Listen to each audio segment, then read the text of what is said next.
Hi, I'm Danny Pellegrino from the Everything Iconic podcast. And who doesn't love a classic burger from McDonald's? That's right. McDonald's classic burgers are hotter, juicier, and tastier than ever. The patties are cooked to juicy perfection. I love the cheese perfectly melted on top. I love the Big Mac that has a special sauce in every bite. I love the pillowy, soft, golden bun. So in the words of the Hamburglar, which I believe means grab McDonald's best burgers ever before Hamburglar does at a McDonald's near you. Ryan Reynolds here from Mint Mobile.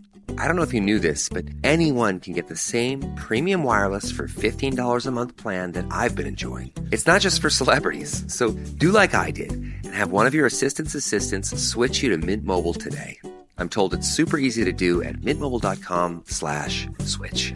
Upfront payment of $45 for 3-month plan, equivalent to $15 per month required. New subscribers only. Renew for 12 months to lock in savings. Taxes and fees extra. Additional restrictions apply. See full terms at mintmobile.com.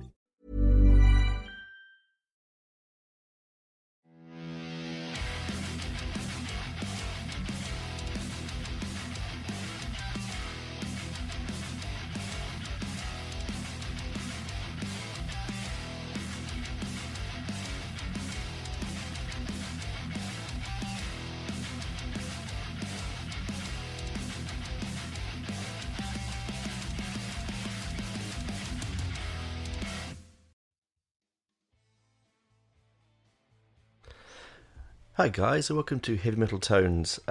This week's episode is going to sort of follow on from last week's one. We've got a lot of good feedback, very enthusiastic listeners on the R101.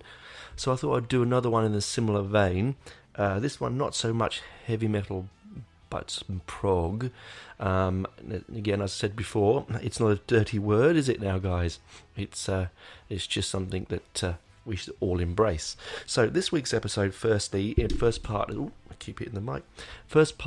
it is about the fantastic life and achievements of Amelia Earhart. Those who don't know who Amelia Earhart is, well, you just have to listen in and find out, won't you guys? So sit down, get comfortable. Again, sorry if I sound nasally still. I'm still getting over the COVID, and I had my flu shot this morning, so who knows. God, it sounds like an old man's medical corner, doesn't it? Next I'll be talking about supports and suppositories and things like that.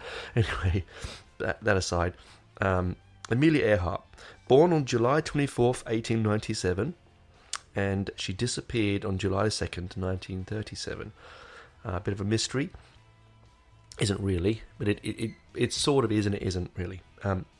She was declared dead, though, on January the 5th, 1939, so it took 2 years before they just said, well, yeah, she's definitely gone. She was an American aviation pioneer and author. She was the first female aviator to fly solo across the Atlantic Ocean. She met many other records as well. One was the first aviator to promote commercial air travel, wrote best-selling books about her flying experiences, and was instrumental in the formation of the 99s, an organisation of female pilots. So you can see she's a really interesting character in a time when, let's be honest, we still lived in a misogynistic male world. Females should know their place, raise their children, look after the house. Now, I'm not condoning that. Please, people out there, no. This is what just a thinking back of what it was like then. You know, it wasn't a really great place to be a woman, to be honest. Yes, you had the vote. Yes, you could work, but you didn't. You were still, considered a second class, really. So to go ahead and do what she did, pardon me, is quite amazing. So here goes. So, born and raised in Atchison, Kansas, and later in Des Moines, Iowa, Earhart developed a passion for adventure of a young age, steadily gaining flying experience from her 20s. In 1928, Earhart became the first female passenger to cross the Atlantic by airplane, accompanying pilot Wilmer Schultz, for which she achieved celebrity status. In 1932, piloting the Lockheed Vega 5B, Earhart made a non-stop solo transatlantic flight, becoming the first woman to achieve such a feat. She received the United States Distinguished Flying Cross for the accomplishment in 1935. Earhart became a visiting faculty member of Purdue University as an advisor to aeronautical engineering and a career counselor to female students. She was also a member of the National Women's Party and an early supporter of Equal Rights Amendment. So you can see she really was one of those pioneering women, those ones that I have 2 adult daughters, and I know that they can now do anything they want in their lives, absolutely anything. And I think the important thing here, and I truly am very much a strong feminist, I really believe that she paved the way. She was one of those ones that paved the way for people to believe, hey, I can do this. Now, it didn't end well for her, but in a lot of these tragic stories in life, they never do they? Anyway, just going to go. Known as one of the most inspirational American figures in aviation from the 1920s throughout the 30s, Earhart's legacy is often compared to the early aeronautical career of pioneer aviators like Charles Lindbergh, as well as to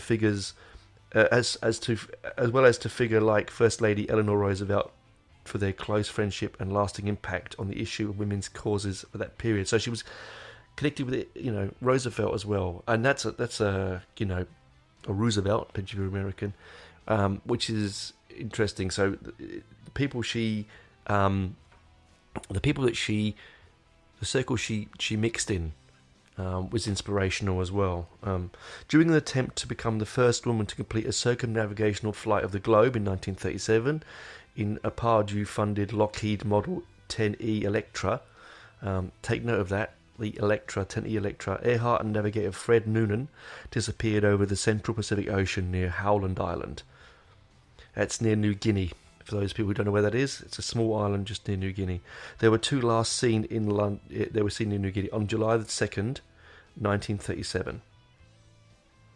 On the last stand stop before Howland Island, one of their final legs of the flight, she presumably lost her life in the Pacific during the circumnavigation, just 3 weeks prior to her 40th birthday. So she was young. I mean, by standards then, I think the life expectancy in America in the late 30s for women was about 60 to 70. So she wasn't old, but she wasn't young either, It's really sad because they went missing. I mean, the stories is that they had crash landed on the island. Could they find? People look for the remains. People are still looking for the remains now. It's an interesting, did they try to get off? Did they get off? Did they deliberately disappear? This is other sort of theories. It's still 80 years on. People are still investigating, which I find incredible. Decades after her presumed death, Earhart was inducted to the National Aviation Hall of Fame in 1968 and the National Women's Hall of Fame in 1973. She now has several commemorative memorials named in her honour around the United States, including an urban park, an airport, a residential hall, a museum, a research foundation, a bridge, a cargo ship, a Earthfield Dam, 4 schools, a hotel, a playhouse, a library, multiple roads and more. Wow, see? How many people can say they did that in their lives? I know she lost her life early, but, these... You don't... Pioneers often didn't they? I mean, when the Australian pioneers trekked across this continent, a lot of them didn't come back. When the Americans went, the American pioneers went across the continent and up the continent, they didn't often come back, fighting hostile natives, barren landscapes, heat, food, dietary differences, wildlife. And she was a similar, fighting... air condition the how the plane would go. No one had ever done that before across and around the world. I mean, it's done now. We don't even blink at it. But without people like Amelia, this was not going to happen. So when you get on your plane to travel, even just to travel up the country, or from where I am, say Canberra to Melbourne, or London to New York, you've got to think to yourself, someone had to do it first. And these people, and she was one of them. I mean, forgotten sadly, in the same breath, Fred Noonan. We know that, history will talk about Earhart because of the fact that she was the first woman to do this. But the lost name, I think, is Noonan. I feel sad for him. And you'll understand why I've mentioned this and why we're going to go into the song that relates to it afterwards in the second half. It does seem to... it wants to counteract that and bring him back into the history books. Because he lost his life as well, did he not? Doing the same thing that she was doing. Okay. So... it's an so if you get a chance, have a look at a picture of the Lockheed Electra 10E that she flew in. It's a twin prop plane. It's not very big. It wouldn't be that comfortable. They were flying at certain altitudes where they were just on the border where they needed oxygen. Didn't need oxygen, sorry. So they weren't getting great heights, which jumbo jets get now. So they can fly in slipstreams and do things with much less hassle. These planes that they were flying in were much smaller, and they didn't have all of the radio contacts that they would have. They just didn't. Okay, she started planning the flight in 1936. It was going to be 29,000 miles or 47,000 kilometers. It roughly followed the equatorial route. With finances from Purdue in 1936, a Lockheed Electra 10E. The registration NR16020 for you plane nerds was built in Lockheed Aircraft Company to her specifications, so she got it built for her, which included extensive modifications to the fuselage to incorporate any additional fuel tanks. Earhart dubbed the twin-engine monoplane her flying laboratory. Fantastic. The plane was built at Lockheed's Burbank, California plant, and after delivery it was hangared at Mance's United Air Services, which is not far from the Lockheed plant. Although the Electra was publicised as a flying laboratory, little useful science was planned, and the flight was arranged around Earhart's intention to circumnavigate the globe, along with gathering raw material and public attention for her next book. So she was basically looking, it was like a research flight, basically. She's fantastic. Again, wonderful vision she had. She is one of my heroes, actually. So it's really interesting to do this podcast and talk about her, because I think it'd be nice to open the eyes of some people, to maybe bring her into the fore a bit more, and bring music accompanying it as well. So she tried first, though. She left on the 17th of March 1937 with a crew and flew the first leg from Oakland to California to Honolulu, Hawaii. In addition to Earhart and Noonan, Harry Manning and Mance was acting as Earhart's technical advisor on board, but due to lubrication and galing problems with the propeller hubs, variable pitching mechanisms, the aircraft needed servicing in Hawaii. Ultimately, the Electra ended up in United States Navy Luke Field on Ford Island in Pearl Harbor. The flight was resumed 3 days later with Luke Field and Earhart, Noonan and Manning on board. Next destination was Howland Island, a small island in the Pacific. Manning, only skilled radiator operator, had made arrangements to use radio direction, finding to home in on the island. The flight never left Luke Field during the takeoff run. There was an uncontrolled ground loop. I'm not sure what that means. You can look into that. The forward landing gear collapsed. Both propellers hit the ground and the plane skidded to it on its belly. A proportion of the runway was damaged, and the cause of the ground loop is controversial. Some witnesses at Luke Field, including the Associated Press journalist, said they saw a tyre blow. Earhart thought either the Electra's right tyre had blown or the right landing gear had collapsed. Some sources, including Mance, cited pilot error. Well, these things happen, don't they? A ground loop is a rapid rotation of a fixed-wing aircraft.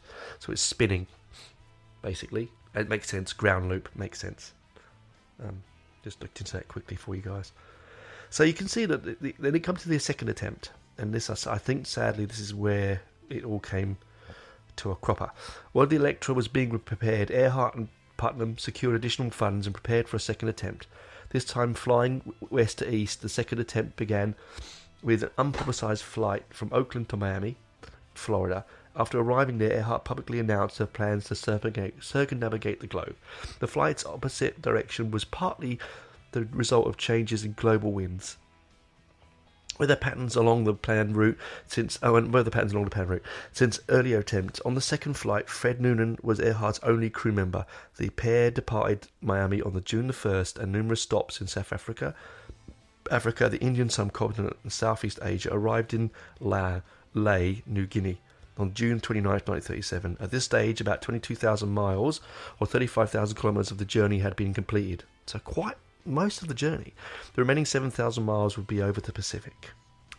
They would then leave Laos on July the 2nd, 1937, at 10 a.m. in the morning, and they would head then towards Howland Island. The last known position reported was near the Nukumanu Islands, about 800 miles or 700 nautical miles, 1,000 kilometres into the flight. During the flight, Noonan may have been able to do some celestial navigation to determine his position if crossing the international dateline was not taken into account. They used their radio equipment in preparation for the trip to Howland Island. The US Coast Guard had sent the cutter USGC Istika to the island. The cutter offered many services such as ferrying news reports to the island, but also had communication and navigation functions. The plan was that the cutter would communicate with Earhart's aircraft via radio transmission, a radio homing signal to make it easier to find Howland Island. Without precise celestial navigation, do radio direction finding, if Earhart used her 500 kHz transmitter, use an experimental high-frequency direction finder for Earhart's voice transmissions, and use her boilers to make smoke, create a dark column of smoke and could be seen over the horizon. All of the navigation methods would fail to guide Earhart to Howland Island. The Electra had radio equipment for both communication and navigation, but details about the equipment are not clear.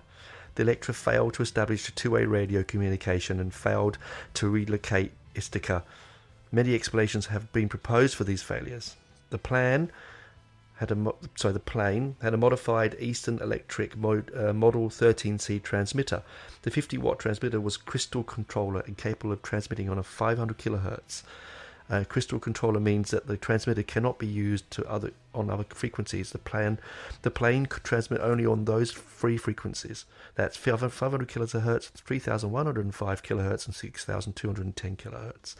The transmitter had been modified to the factory to provide the 500 kHz capacity. The plane had a modified electric Model 20B receiver, and the receiver was modified at lower frequencies in the second band. All this really didn't make any difference. I'm just sort of speaking scientific garble here, but let's be honest, the radio went kaput. They couldn't navigate, and the plane, I presume, I mean this is only presumption, ran out of fuel and had to land. And we don't think it was Howland Island, and that's the nub of it. Guys, I don't mean to blonde you with science. I've just read there so much off of a page that I've been studying for this, and it looks like all the preparations they could do didn't work. Of course, this is all hearsay, isn't it? Because we haven't got the plane, we haven't got a black box, we haven't got them, so we don't know really what happened. We can surmise what actually happened. Clearly, to me, it was a technical failure. There are some rumours that she was so famous that they deliberately went their own way. They faked their disappearance and went to live with anonymity somewhere. I just can't see why someone would do that, considering that they are trying to make a name for women and strike a blow for feminism and for the science and the history and the future of aviation. I just don't see why someone would do that, personally.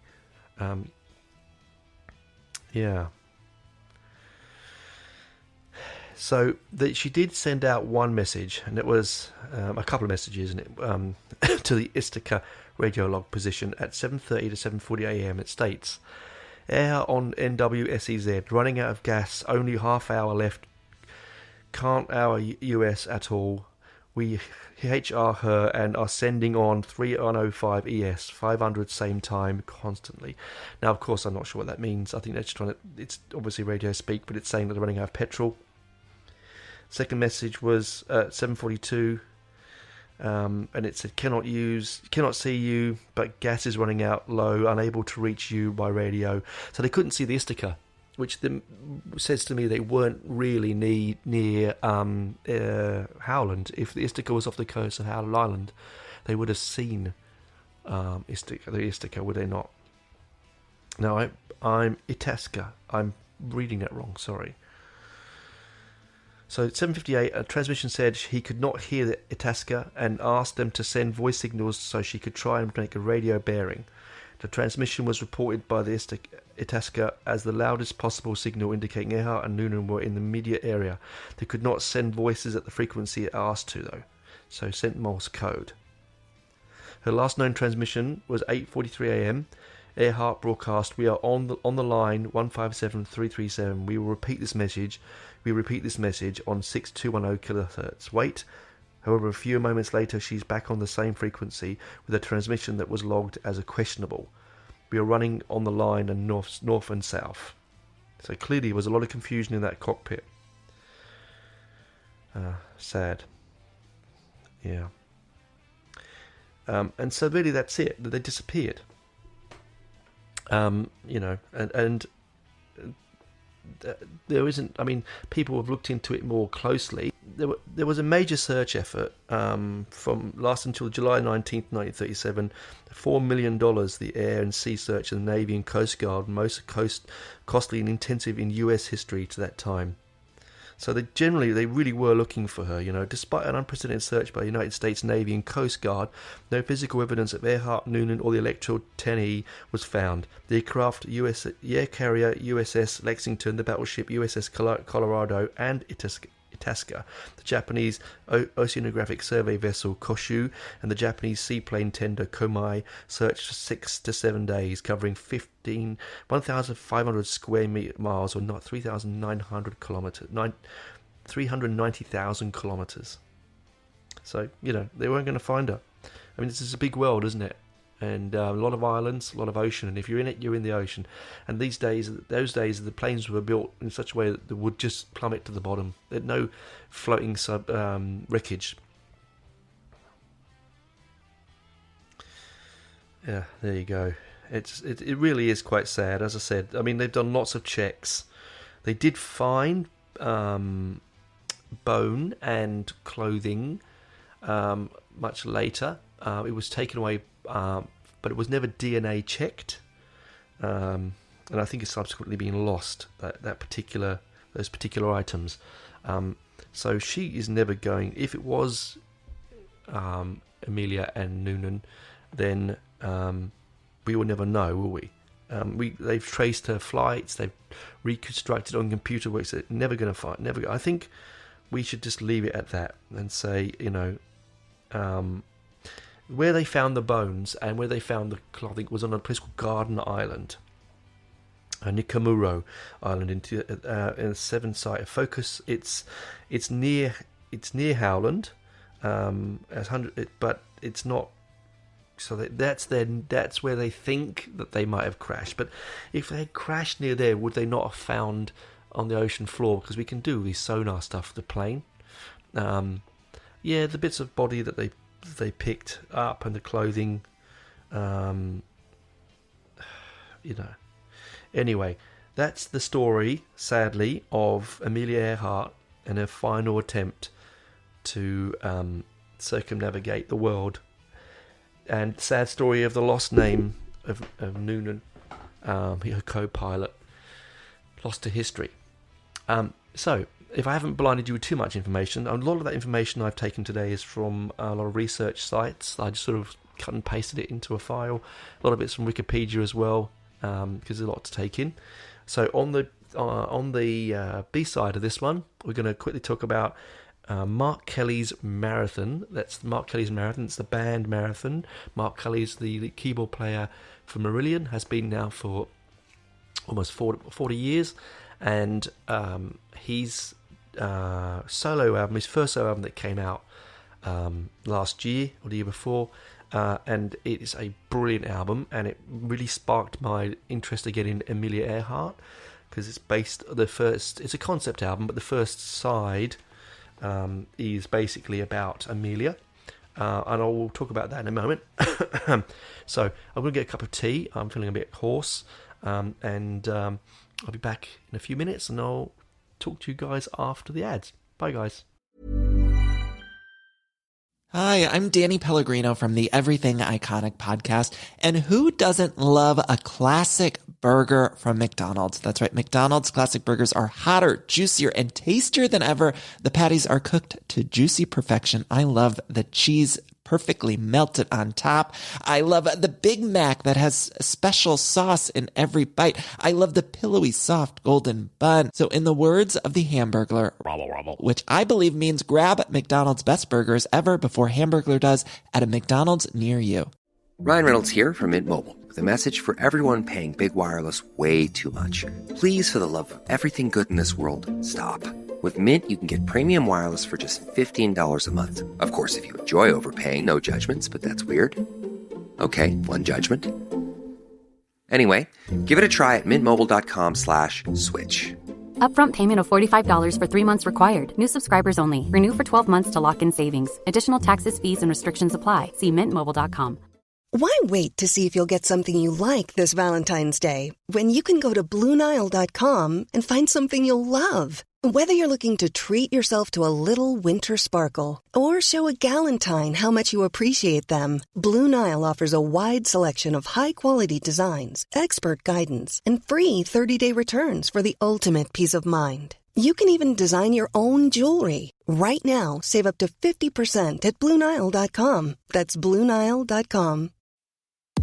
Hey, this is Jeff Lewis from Radio Andy. Live and uncensored, catch me talking with my friends about my latest obsessions, relationship issues, and bodily ailments. With that kind of drama that seems to follow me, you never know what's going to happen.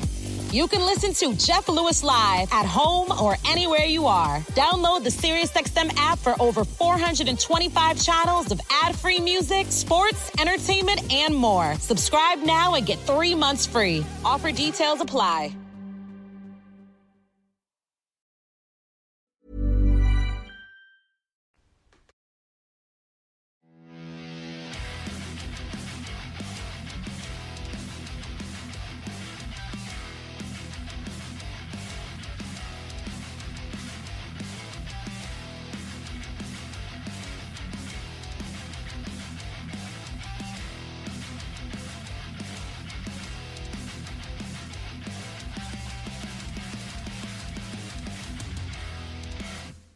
Welcome back, guys. I'm feeling a bit crook, to be honest with you. I think the flu jab is making me feel a bit...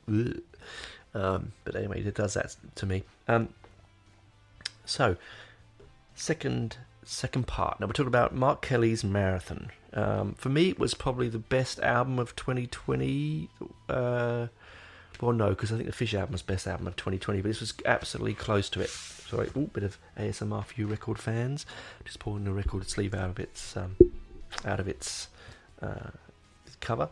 So Amelia, it's the first side of the album, and it's the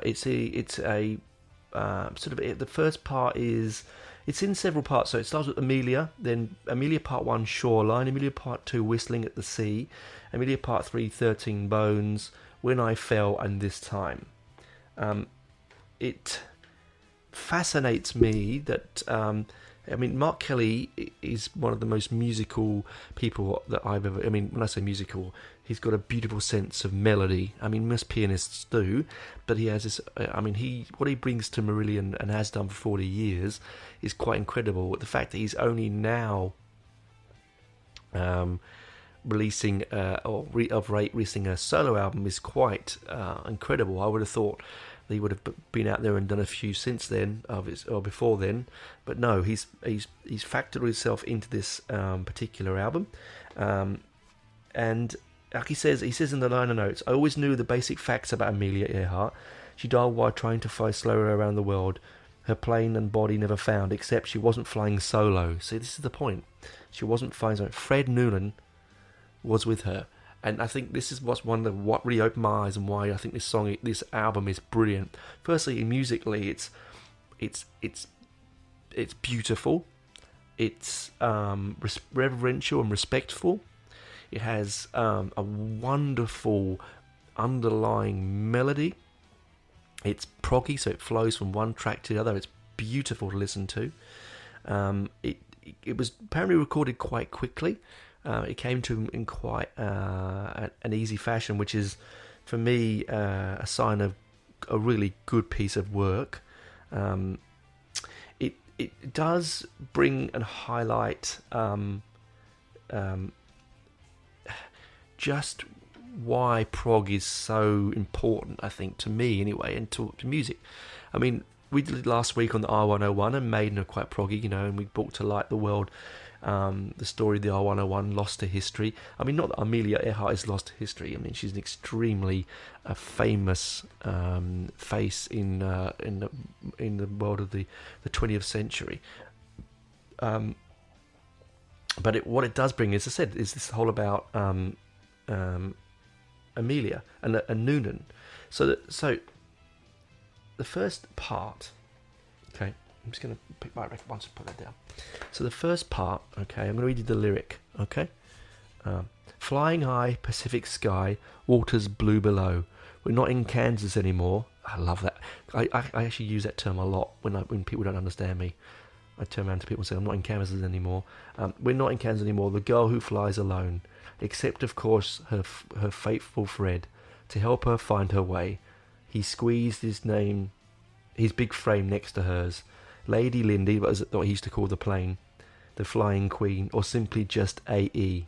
A voice of women, for women, and a woman born to fly, charting the 99s, forehead in choppy times. The lyrics are written mainly by, maybe by the lead singer actually, maybe Mark. But the lead singer he's a first-time vocalist. He was apparently just doing sort of small gigs here and there, no a big name, and they sent his tape to Mark. That's Oliver M. Smith, and he sounds. People out there who love Genesis, early Genesis like me, sounds like Peter Gabriel. Now, that's not the reason to buy the album or to listen to the song, because let's be honest, we want individuality, but it is nice, comforting to hear a voice just like his. You've got Mark Kelly on keyboards, Henry Rogers on drums, Peter Woody Wood on electric guitar, and of course Stephen Rothery chimes in with a bit of, and he's the guitarist from Marillion, for a little couple of pieces of help with the album. It was arranged by Mark Kelly and Guy Vickers, and he writes the liner notes on this. It's just it says here, John and Woody were always willing to try lots of different guitar parts and sounds until I was happy with the results. Henry did a fantastic job of turning the computerized generated rhythms from the early demos into exciting, energetic drum tracks, because it was recorded a lot during COVID, so they weren't in the same studio as each other, which a lot of music has been in the last 3 or 4 years, sadly. And I don't think they've toured it even. I don't think they want to. I think Mark's too busy with Marillion, to be honest with you. Will there be another album that comes out of it? Probably not. And do I care? No. I think that the one album is enough. It really does take you away. I honestly sailed away in this side of the album. The album outside is brilliant. It's more about space travel, but again, it's still about pioneering. But I really loved it. Like the song 13 Bones. 13 bones in the sand, a mystery just like man. So Noonan became no one. He's nothing but dust. See, so he's disappeared into history, right? Because, again, we just know about Amelia. 13 bones that don't exist. The photographs are all that persist. So they took photographs of the bones. That's right. And then the bones got lost. So we couldn't do the DNA. So when they found the bones and fabric, which could have been them, and if they found them these days, they probably could have proved it. But they didn't when they found them. Man was like a woman, woman's like a man. What was just a wish has become the truth. The evidence the same without the burden of proof.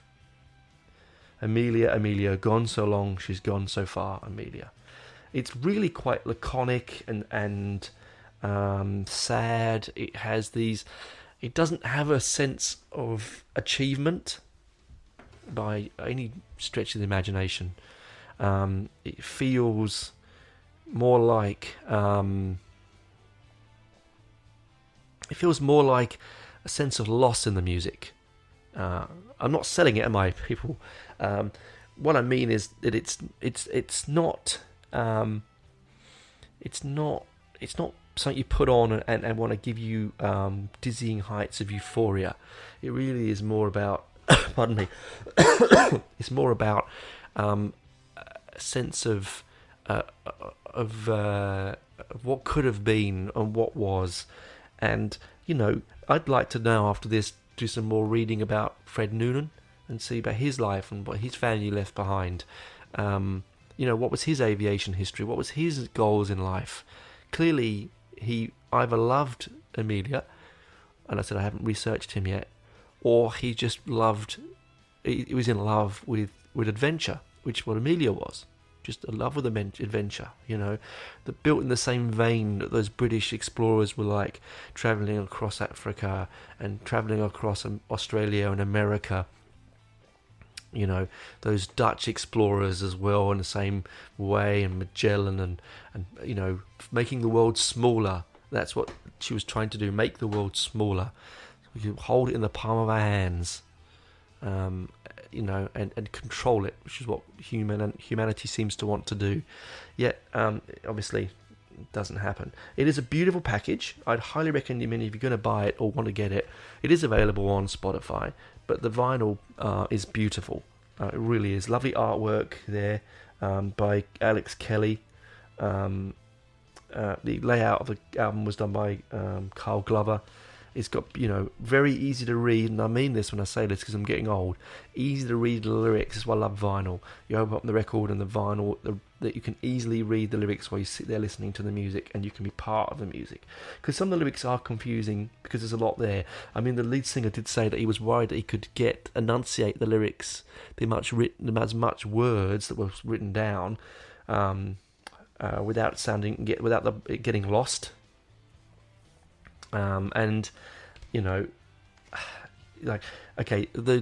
final song on the album this time, or when I fell, the walls close in, lost in my thoughts again, the stars shone above, when I fall for you.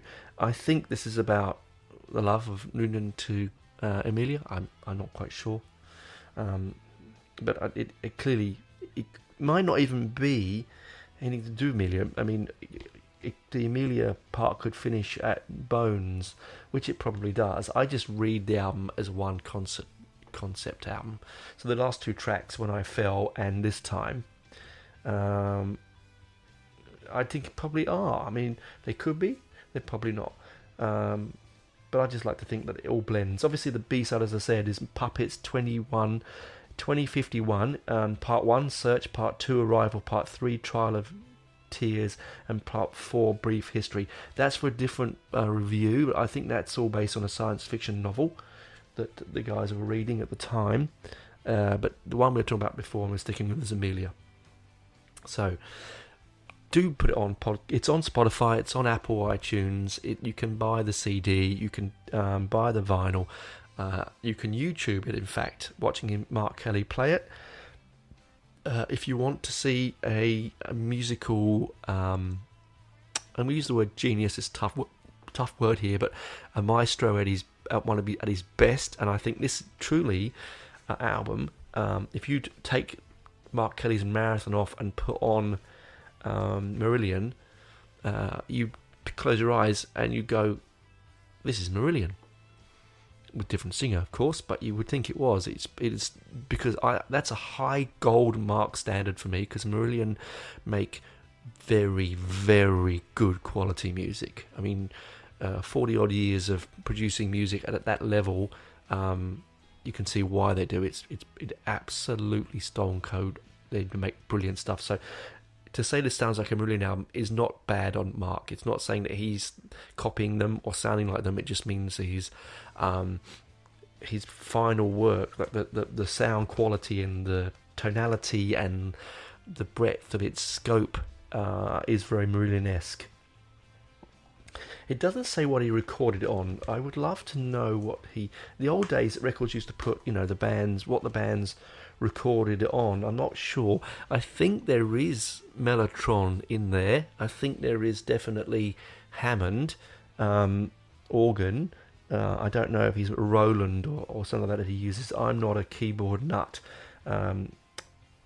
John, my friend John, who's a pianist, will probably be able to tell you that. I should have asked him, but it doesn't matter. I don't know too much. I know that Steve, the guitars, when you look into the video, were mainly things like PRS and so on. That makes sense. I think that Stephen Rothery uses his own brand of guitar. He's got his own that he likes to use. I'm going to actually put this album on now when I finish here and play it. It's a beautiful album, and I highly recommend you listening to it. If I garbled at the beginning too much with information, again, like the R101 podcast, I was just trying to get as much information across. I really enjoy that side of music appreciation. If you like it, please do let me know. Email me on heavymetaltones@gmail.com. That's heavymetaltones@gmail.com. Or, come to my Facebook. That's Nwobum and All Things Metal. That's Nwobum and All Things Metal, and let me know. Private message me. You can find me through there. Otherwise, I am going to attempt to set up a Facebook page for this podcast and possibly even Instagram. I'm not very good with the social medias. I'm not down with it. I'm trying my best. Just making a podcast was a hurdle, wasn't it? I got there, so... and people will still listen. So thank you, by the way, also for listening and for thinking of me when you do want to listen to something and you spend that 40 minutes, half an hour to 40 minutes with me.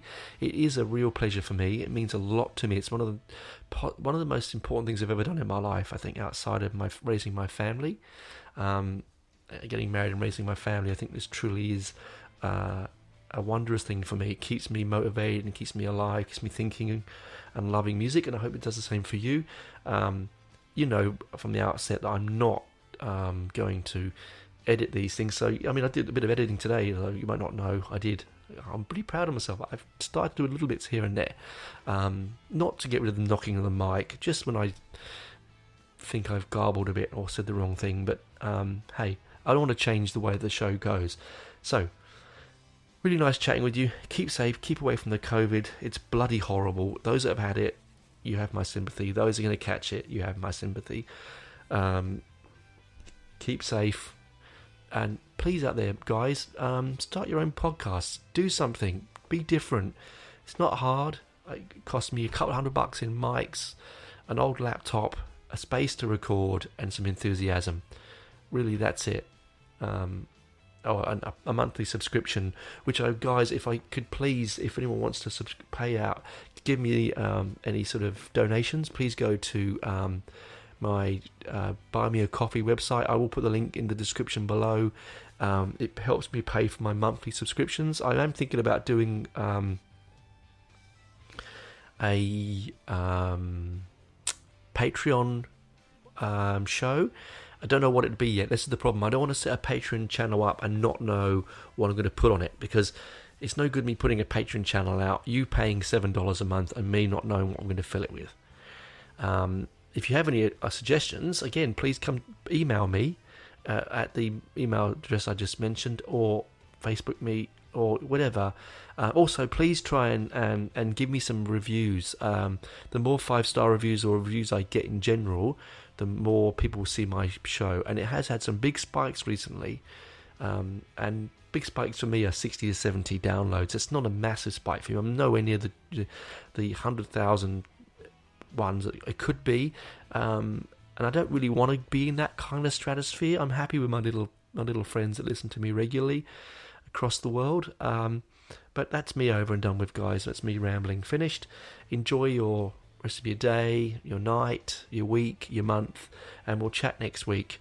Hopefully, we'll be doing a double header with me and Benji. Will talking about Sabaton and the history behind some of the songs. He'll be doing the history stuff because he's better at it than I am, and I'll do the music stuff because that's what I do, and I haven't got to fill my head full of facts, which sometimes do push out my thoughts about music.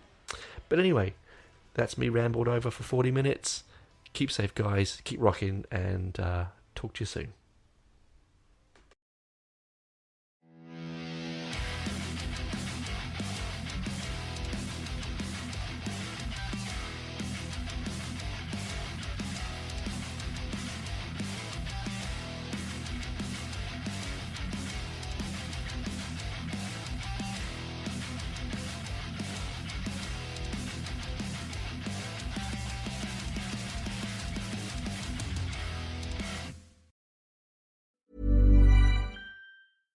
Hi, I'm Danny Pellegrino from the Everything Iconic podcast. And who doesn't love a classic burger from McDonald's? That's right. McDonald's classic burgers are hotter, juicier, and tastier than ever.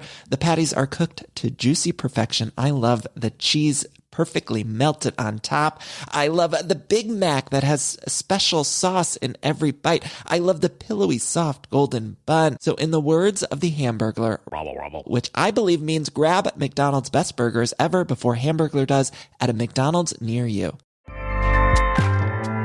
Acast powers the world's best podcasts. Here's a show that we recommend. Hey y'all, I'm Taryn Finley, host of a new podcast from HuffPost called I Know That's Right. Each week, I'll be taking you on a ride where mainstream media and the depths of internet culture collide. Joined by a rotating cast of friends and guests, we'll be breaking down the weekly what's what and who's who of pop culture. You need a show that separates the mess from the stuff that makes you say, I know that's right? Don't worry, girl, I got you.